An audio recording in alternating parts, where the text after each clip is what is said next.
오늘 요한복음 10장의 말씀은 우리가 하나님의 사람으로 성도로 살면서 하나님의 은혜의 열매를 맺는 성도가 되어야 되는데, 그 은혜의 열매를 맺는 성도들의 신앙과 삶을 어떻게 하면 되느냐를 가르쳐주고 있습니다.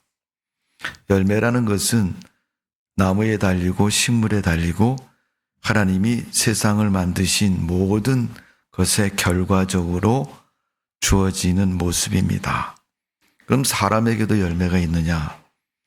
여러분, 사람에게는 자녀를 통해서 열매를 말씀하고 있죠. 시편에 보면 자녀는 태의 열매다. 그건 하나님의 축복이라고 말하고 있습니다. 여러분이 하나님의 자녀들의 모습을 보면서 하나님이 내게 축복하셨지. 옛날에 어른들을 보면 자녀가 많다 보니 기르기 힘들고 살기 어려우니까 아우 왼수 뭐 이런 말을 쓰는데, 그건 여러분 쓰지 말아야 할 말입니다. 하나님을 믿고 안 믿고를 떠나서 쓰지 말아야 돼. 어떤 분들은 하나님 믿는 사람은 절대 그 말을 쓰지 말아야 돼. 그건 저주라고 얘기하는데, 그럼 사람이 저주한다고 저주가 됩니까? 물론 마태복음 예수님은 무화과나무 열매를 구하셨는데 없어서 책망하시니까 나무가 말라서 제자들에게 하나님의 말씀의 권위를 보여준 그런 부분도 있습니다. 그러나 하나님은 결코 그렇게 진노하시거나 말씀하지 않습니다. 그럼에도 노아 시대는 하나님이 세상에 사람을 지은 것을 한탄하셨다. 그러면서 세상을 물로 심판하셨습니다. 하나님을 믿되 우리가 하나님에 대한 존재를 잘 알고 받아들이고 인정하고 믿어야 됩니다.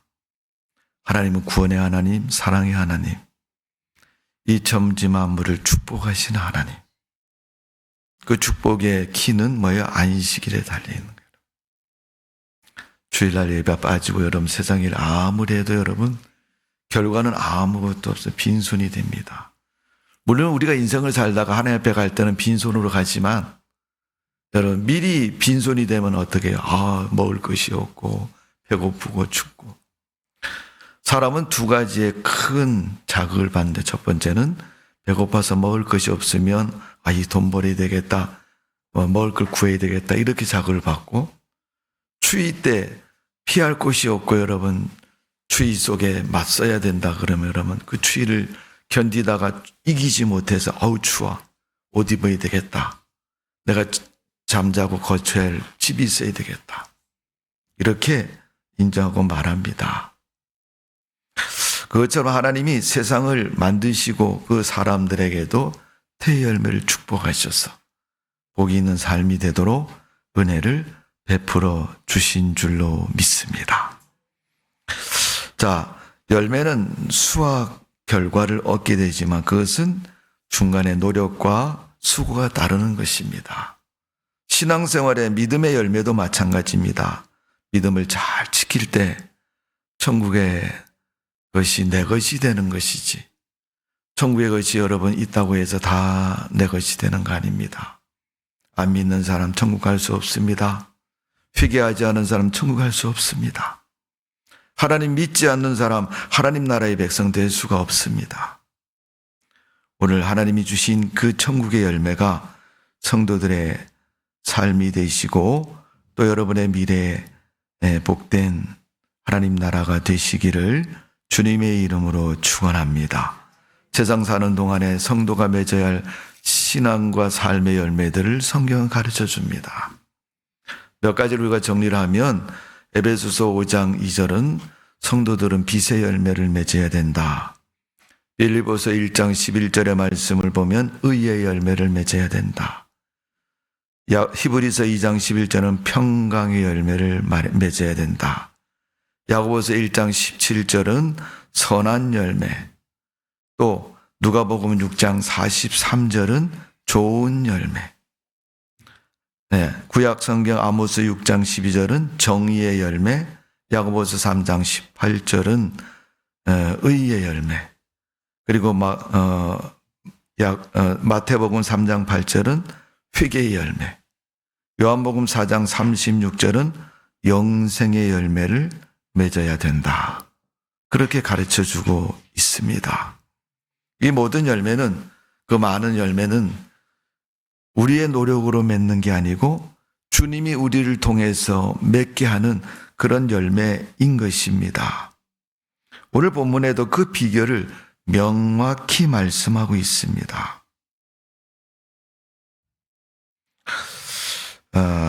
특별히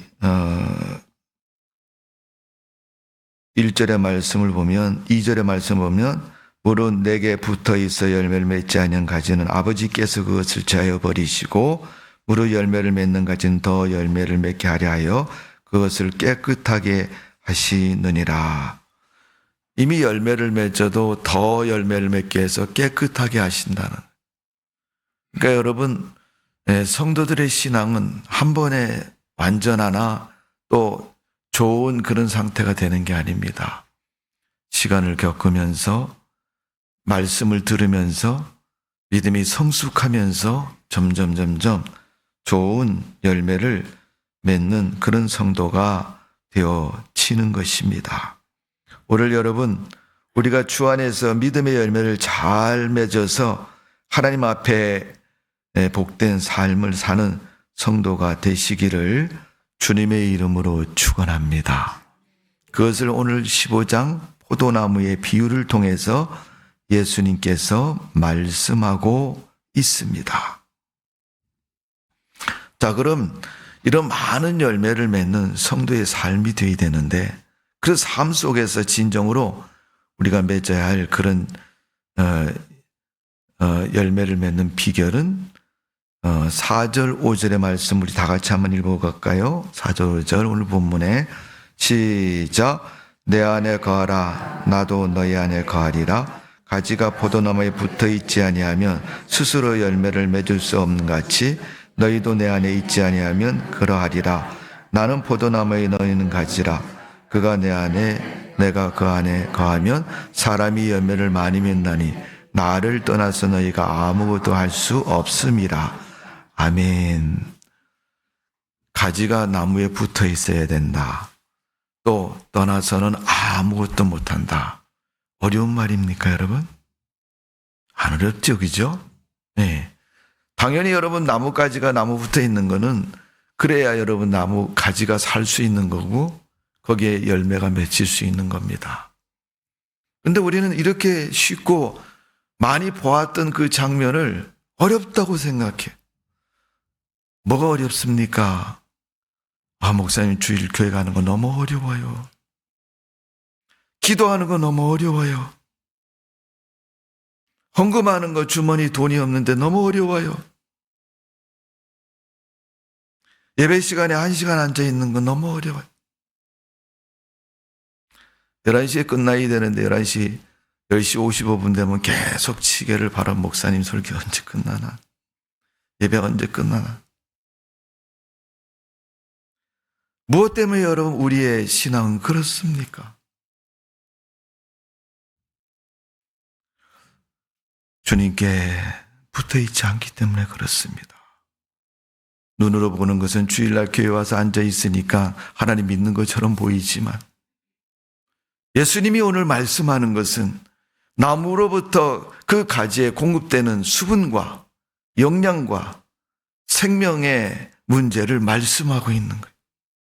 내가 교회를 다니지만 하나님을 믿지만 내가 믿는 그 믿음에 하나님으로부터 공급받는 은혜를 말하는 것입니다.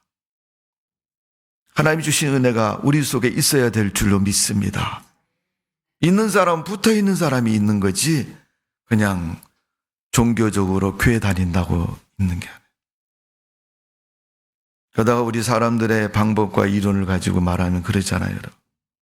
내가 교회 몇 년 나갔는데 내가 교회에서 집 사고 권 사고 목사인데 여러분 그거 가지고 하나님 앞에 내가 붙어 있다고 말할 수 없습니다. 여러분 속에 성령의 은혜가 있습니까? 여러분 속에 성령의 감동이 있습니까? 여러분 속에 하나님의 은혜가 있습니까?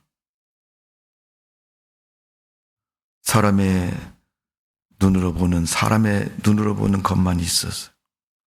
누가 팔을 잘못 올렸는가? 누가 틀렸는가? 누가 기분 나쁘게 했느냐? 인간적인 요소만 남아있으면 아무것도 할 수 없습니다. 주님은 물으시는 거예요. 너 나한테 붙어 있느냐고. 오늘 보면 4절 5절에 분명히 말씀하고 있습니다. 가지가 나무에 붙어 있어야 된다. 그것을 내가 내 안에, 내가 너 안에 있다. 이렇게 표현하고 있는 거예요. 여러분, 신이시고 영이신 하나님이 내 속에 계실 때는 무엇으로 계시겠어요, 여러분? 성령으로 계시는 겁니다. 사도 바울이 로마서에서 그리스도의 영이 없으면 하나님의 사람이 아니다, 그렇게 표현을 했는데, 여러분, 그거 여러분 우리가 들으면 굉장히 오해가 될 수도 있고 기분 나쁠 수도 있는 문제입니다. 그래도 여러분, 하나님의 성령은 내 안에 계셔야 될 줄로 믿습니다. 그거 없으면 여러분, 하나님의 사람이라고 말할 수가 없는 겁니다. 7절의 말씀을 보면 너희가 내 안에 거하고 내 말이 너희 안에 거하면 무엇인지 원하는 대로 구하라, 그리하면 이루리라. 네, 여러분 7절에 보면 무엇인지 원하는 대로 구하라, 기도하라, 원하라, 바라라, 이런 얘기죠. 말하라는 얘기죠. 그리하면 이루리라. 사람들이 참 좋아하는 말씀. 네가 원하는 거 이루어진다, 이런 얘기잖아요, 여러분. 근데 여러분, 그 말만 좋아하지 그 앞에 있는 말은 별로 안 좋아요. 너희가 내 안에 거하고 내 말이 너희 안에 거하면, 하나님 말씀이 우리 안에 거하면, 우리가 하나님 안에 거하면,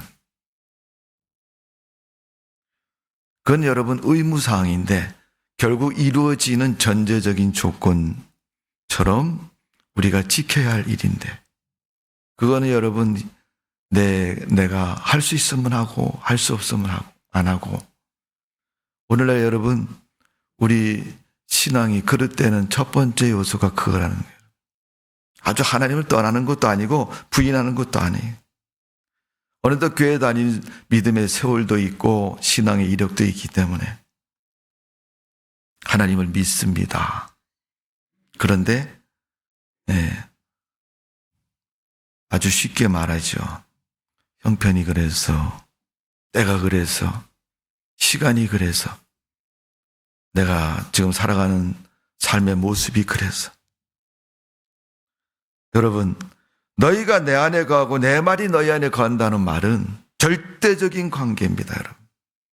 신앙이 절대적인 관계가 돼야 되는 이유가 거기 있는 거예요, 여러분. 사람과 사람 사이가 절대적인 관계는 쉬운데 하나님과 나와의 절대적인 관계는 쉽지 않습니다, 여러분. 믿음을 지켜야 되기 때문에. 오늘 여러분, 내 믿음과 삶의 모습이 그렇지 않다면 내가 주님께 붙어 있는가를 다시 한번 헤아려 보시고, 하나님이 내게 주신 은혜를 따라 믿음으로 살아가는 성도가 되시기를 주님의 이름으로 축원합니다. 그런 하나의 좀 단면적이고 작은 예지만 성경은 그것을 가르쳐주고 있어요. 사도행전 1장, 2장에 보면 예수님 부활 승천하시고 2장에 보면 성령이 임하는 마가이 다락방의 모습을 그렇게 말합니다.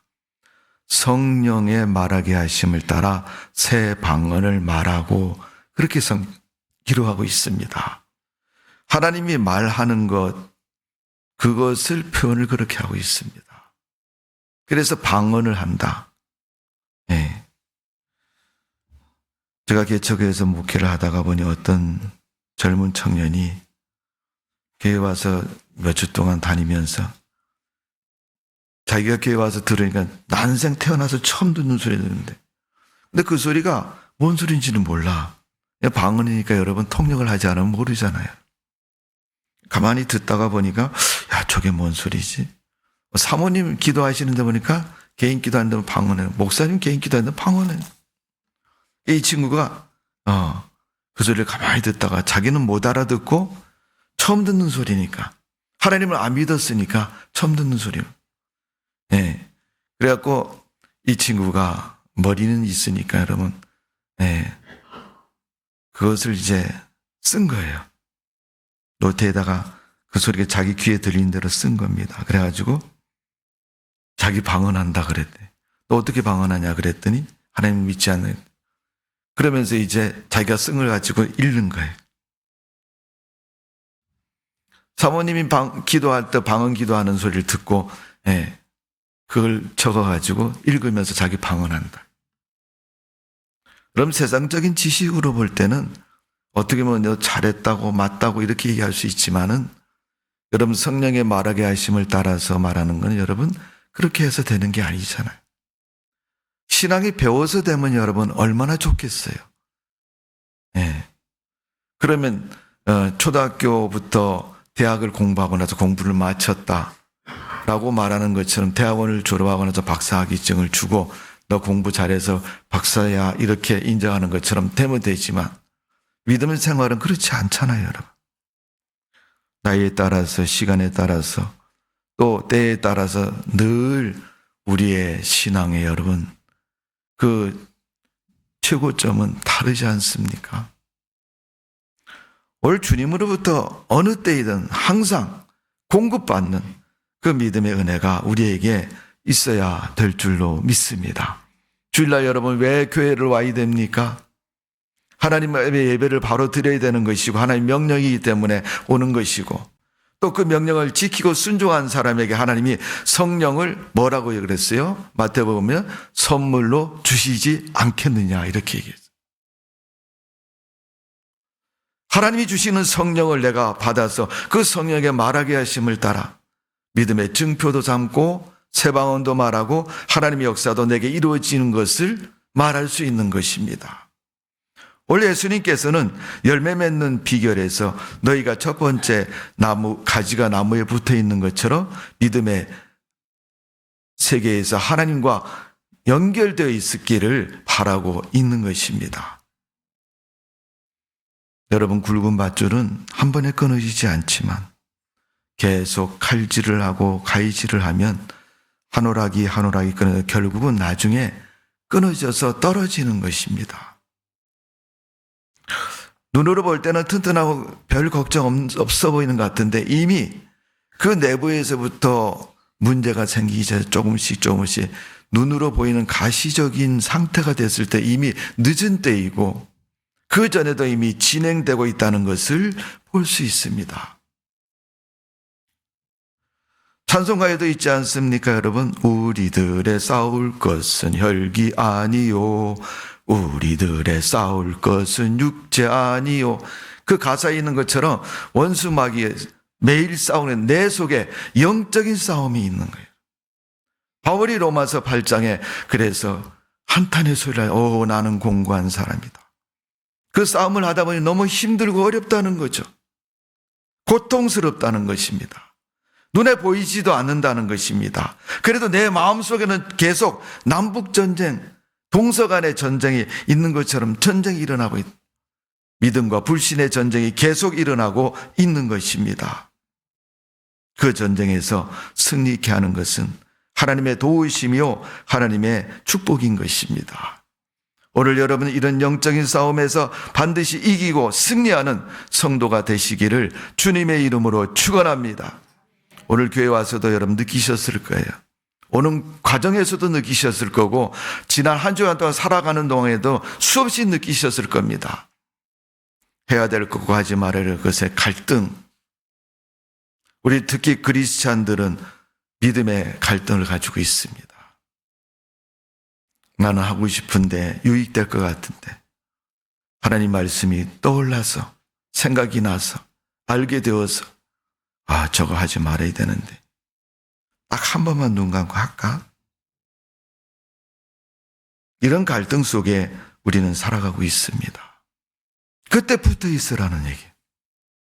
그때 믿음을 선택하라는 것입니다. 갈등하지 말고 그때 믿음을 쫓아 살아가라는 것입니다. 주님께서 오늘 우리에게 그렇게 되었을 때 결과는 믿음의 열매, 성령의 열매가 가득 맺힌다는 것을 말씀하고 있습니다. 성도 여러분, 갈등이 오면 시험이라고 생각하시고 무조건 믿음을 선택하십시오. 그리고 믿음의 열매를 맺는 성도가 되시기를 주님의 이름으로 축원합니다. 요한일서 1장 7절에서 9절에 보면 깨끗할 때 신앙의 열매를 맺는다. 우리 시간이 짧지만 그래도 한번 찾아보도록 하겠습니다. 요한일서 1장 7절에서 9절, 신약성경 388면에 있습니다. 요한일서 1장 7절에서 9절입니다. 다 같이 읽습니다. 시작. 그가 빛 가운데 계신 것 같이 우리도 빛 가운데 행하면 우리가 서로 사귐이 있고 그 아들 예수의 피가 우리를 모든 죄에서 깨끗하게 하실 것이요 만일 우리가 죄 없다고 말하면 스스로 속이고 또 진리가 우리 속에 있지 아니할 것이요 만일 우리가 죄를 자백하면 그는 미쁘시고 의로우사 우리 죄를 사하시며 우리를 모든 불의에서 깨끗하게 하실 것이요. 아멘. 우리를 누가 깨끗하게 해요? 예수님이 깨끗하게 해주신다. 무엇이? 7절에 보면 예수의 피가. 자, 8절에 보면 죄가 없다고 말하면 스스로 속이는 자다. 자기가 뭐예요? 자기에게 거짓말하는 자. 세상에서 여러분 보세요. 남에게는 사기를 치고 거짓말하지만 자기 자신에게 사기치고 거짓말하는 사람이 누가 있어요, 여러분? 아무도 없을 겁니다. 근데 성경은 그렇게 말씀하고 있어요. 스스로 속이고 있다. 네가 너를 속이고 있다는 얘기입니다. 그래서 9절에 뭐라 그랬어요? 죄를 사하시며 모든 불의에서 깨끗하게 하실 것이요. 어떻게 했을 때? 9절 앞에 보면 만일 우리가 우리 죄를 자백하면, 자백이라는 말은 한문을 스스로 자자 자기 고백할 백자입니다, 여러분. 어떤 사람은 이 백자를 일백백자라고 쓰는.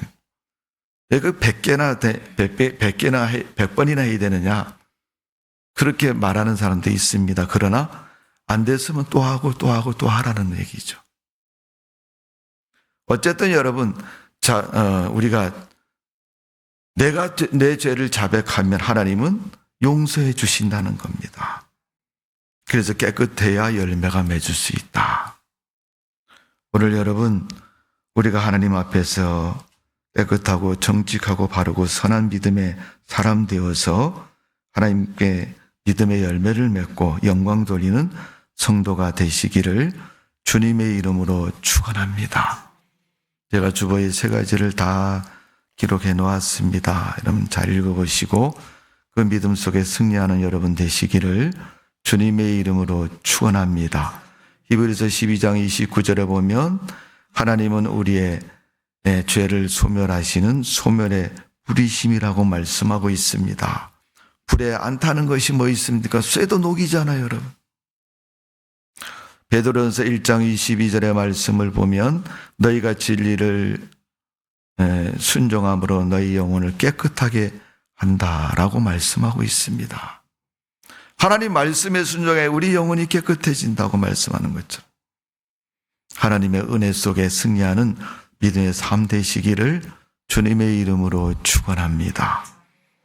누가복음 13장 6절에서 9절에 보면 제가 한번 소개해드린 부분입니다마는 이 포도원 농사 짓는 포도원 지기가 농부이신 주인이신 하나님 앞에 요청을 합니다. 그분이 포도원에 감람나무를 심고 나무를 심어놓고 무화과나무 열매를 구하려고 왔지만은 열매가 없으니까 야 이거 열매도 안 맺는 건 쓸모없구나 찍어버리려 하니까 일하는 사람이 요청을 하죠. 가만히도 보세요. 제가 올해 땅을 파고 거름을 주어서 그때도 안 달리면 찍어버리십시오. 우리에게는 하나님이 기회를 주셨습니다. 언제 그러셨냐고? 시간이 없어 못했다고요? 안 하고 싶겠죠. 하기 싫었겠죠.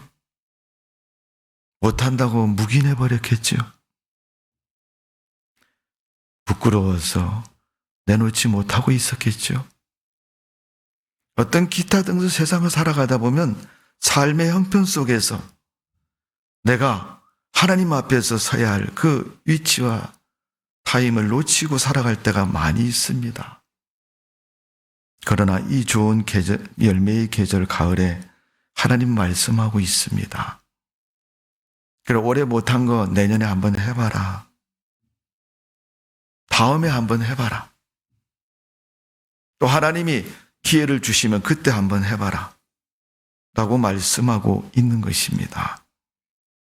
그러나 그렇게 할 수 있는 사람은 오늘 이번에 안 맺힌 것을 아는 사람이 그렇게 할 수 있어요. 다음엔 해야지. 준비하잖아요, 여러분. 그냥 무심결에 지나다가 왜 없어? 이러고 그냥 지나가면 여러분 그 다음에 가도 똑같이 그렇게 됩니다. 여러분, 우리가 추수감사절을 맞이해서 하나님 앞에 헌금 몇 푼 더 드리는 거, 이것만 생각하지 마시고 1년을 돌아보시면서 살아왔던 여러분의 삶의 모습을 한번 면밀히 돌아보십시오. 그리고 연초에 여러분이 마음속에 아니면 여러분 삶 속에 계획했던 것들이 얼마나 이루어지고 어떤 결과를 얻었는가도 한번 생각해 보십시오. 그렇게 해서 내가 계획했던 것들이 왜 이루어지지 못하고 실현되지 못했는가도 생각해 보시고 다음에는 꼭 미진한 부분들을 잘 해봐야 되겠다는 그런 결과와 생각을 가지고 출발하시면 명년에는 더 좋은 결과를 분명코 얻을 줄로 믿습니다. 세상에 끌려다니면서 세상의 시간과 환경에 끌려다니면서 세상의 불신에 끌려다니면서 나의 모든 시간을 다 소진하고 내 힘을 다 소진했다면 결코 그 인생은 복 있는 인생이 아닐 것입니다. 오늘 주님께서 원초적으로 말씀하고 있는 겁니다. 너 내게 붙어 있었느냐? 네 1년 동안 네 신앙생활을 한번 돌아보면서 믿음 생활을 어떻게 해왔느냐고 물으시는 것이고 그 가운데서 예수님이 열매 맺기를 바라고 주시려고 하는 그 놀라운 은혜를 내 속에 소유하지 못하고 누리지 못해서 내게는 그 열매가 없으면 그 열매가 없는 이유를 주님께서 말씀하고 계시잖아요. 그 은혜를 가로막은 것이 뭐냐? 대부분 여러분, 우리가 하나님의 은혜를 받지 못하는데 가장 큰 장애물은 교회도 아니고 목사님도 아니고 집사님도 아니고 옆에 친구도 아닙니다.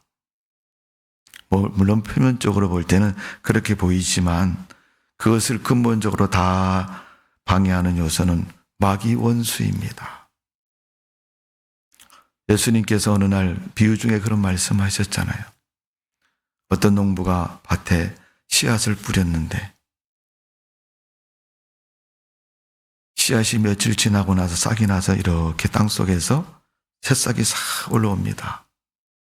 그리고 잎이 하나 둘 나니까 농부가 자기가 씨앗이 난 밭에 가서 이렇게 자세히 들여다보니까 자기가 알고 있는 그 곡식의 씨앗이 아닌 다른 것들이 많이 올라온 거예요. 일종의 성경은 가라지라고 말하는데 그래서 이 농부가 이 가라지를 다 뽑아서 없애버려야지. 그리고 그냥 뽑으려고 하니까 그 농사 짓는 주인의 말씀이 뭐냐 하면 땅의 주인이 그냥 두라고 나중 추수가 돼서 그거 먼저 베어서 제거해버리고 열매를 추수하겠다고 말씀하고 있습니다. 오늘 여러분, 우리가 살아가는 인생 가운데 우리가 극복해야 할 불신과 시험과 환난과 문제들이 많이 발생하지만 오늘 여러분 믿음을 굳게 하고 그 불신과 문제를 극복하고 이겨나가는 성도의 믿음 되시기를 주님의 이름으로 축원합니다. 로버트 슐러 목사님은 그것을 신앙의 정열, 열정이라고 말하고 있습니다. 신앙에는 열정이 필요합니다. 열정은 내 스스로 뭔가를 해나가는 그런 모습을 말하는 겁니다. 기도하면 응답받는 것 성경의 진리고 원리고 다 가르쳐주고 있잖아요. 그러나 기도하지 않는 것은 내가 안 하는 것이지 기도가 없어서 안 하는 건 아니잖아요. 오늘부터 여러분 신앙의 열정을 가지시고 믿음의 열정을 가지시고 비록 올 2024년도가 이제 한 달, 두 달밖에 안 남았지만 그 남은 두 달 동안이라도 믿음의 열매를 잘 누리는 성도가 되시고 특별히 11월 세 번째 주일은 추수감사절입니다. 곡식도 풍성하게 열매를 맺는 그런 계절이고 그런 절기입니다. 내 신앙이 하나님 앞에 어떤 열매를 드릴 수 있는가를 한번 생각해 보시고 믿음의 승리가 있기를 주님의 이름으로 축원합니다. 그럼 강단 우편에 보시면 호박이 몇 개가 있습니다. 보실 때 여러분 어떻게 보이세요? 사람들 어떻게 보이냐 그러면 호박이 작네요. 찌그러졌네요. 색깔이 저거는 파란색입니까? 뭐 이런 것만 보시길지 모르겠지만은 저런 호박도 여러분 봄에 뿌리어져서 여름을 지나면서 성숙하고 자라서 오늘날 열매가 되어진 것입니다. 호박이 여러분을 보시고 그럴 겁니다. 아무개 집사님, 아무개 권사님, 아무개 성도님은 왜 교회에 와서 앉아있는 모습이 저러냐고 저 호박이 말할 것입니다, 여러분. 우리는 그 소리를 못 듣죠. 안 들리죠. 근데 쟤네들은 얘기를 합니다. 우리가 그 소리를 들으면 부끄러울 것입니다. 나는 호박만도 못한가? 그렇게 돼서는 되지 않을 거 아니겠습니까? 우리 성도님들은 다 좋은 열매를 맺으시고 그 열매로 하나님의 영광을 드러내시고 복된 삶이 되시기를 주님의 이름으로 축원합니다. 기도하겠습니다. 아버지 하나님, 우리를 사랑하시는 주님께서 열매 맺기를 원하고 계십니다. 갈라디아서 5장엔 성령의 9가지 열매를 말하고 있고 베드로전서 1장에서는 믿음의 성품들을 통해서 맺는 성도들의 신앙의 내적인 모습들을 말씀하고 있습니다. 오늘 먼저 우리가 믿음을 가지고 하나님 백성으로서의 열매를 잘 맺어 복이 있는 삶이 되게 하여 주옵소서. 그런 믿음 되게 주옵소서. 예수님의 이름으로 기도하옵나이다. 아멘.